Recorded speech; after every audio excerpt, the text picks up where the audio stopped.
Hi, boys and girls. This is Miss Kathy. We're in the middle of the Christmas season, and we thought we'd bring you some stories from Guide's Greatest Christmas Stories.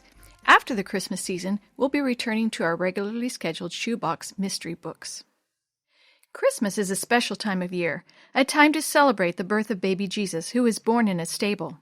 Shepherds, after being serenaded by angels, rushed over to find the baby lying in a manger.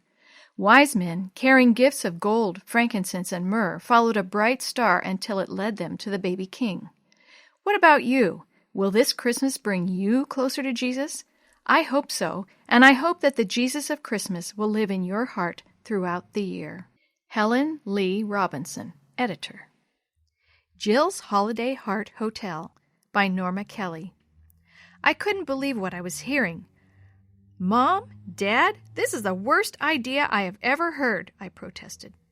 "I know we've never done anything like this before," Dad admitted. "Working with the homeless will take some getting used to, but your mom and I think that this will be a good way for us to serve as a family." "We have so much, Jill," Mom added. "This new house, security. God even helped us find a wonderful church after our move." Obviously, Mom and Dad saw things a little differently than I did. I launched into my diatribe.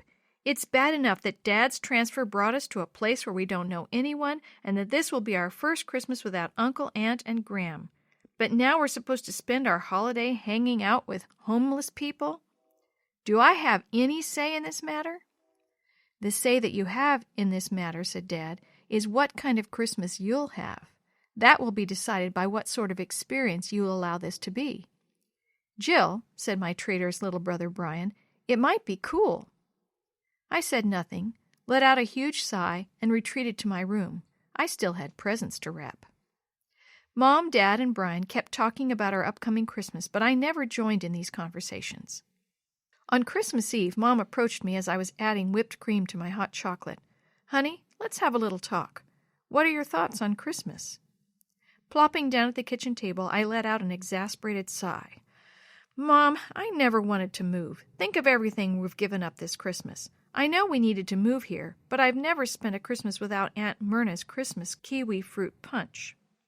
"Honey, you never liked that drink," Mom remarked. "I know it's family you're missing, not kiwi punch, and we'll see plenty of family, just not this Christmas." "Am I supposed to change my mind and suddenly be happy about this, Mom?"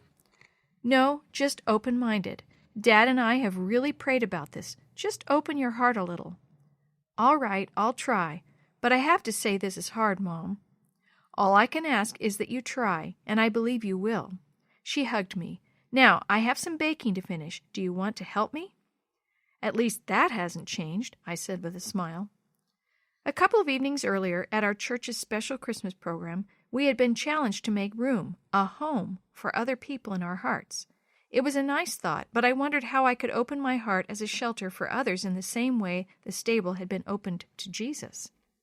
As we entered the food distribution center on Christmas morning, I noticed many people who looked like they would be thrilled for the shelter of any home, even the chilly space of my heart.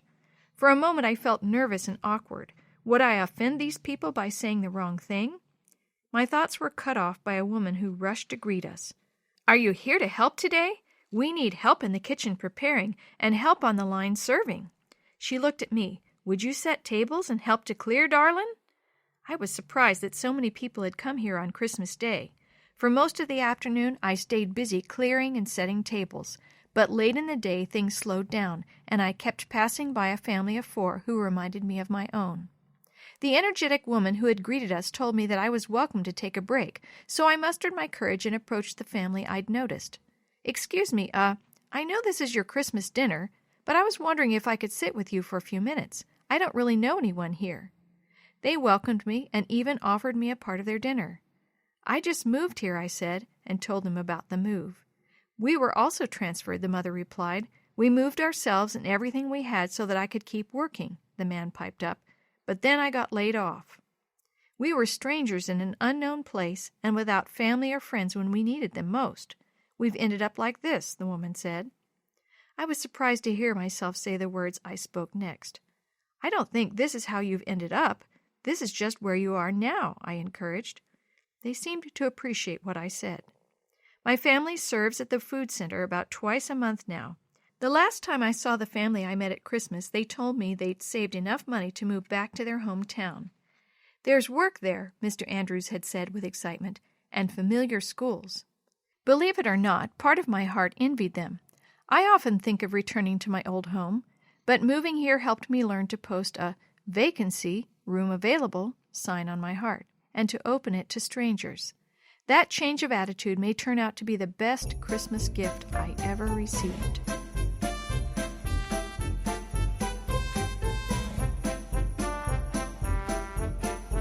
The story you have heard today is from Guide's Greatest Christmas Stories, a compilation from various writers for Guide magazine, edited by Helen Lee Robinson and used with permission from the Pacific Press Publishing Association.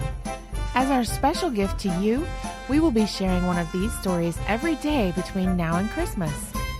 If you're interested in any other books published by the Seventh-day Adventist Church, please visit AdventistBookCenter.com or call 1-800-765-6955.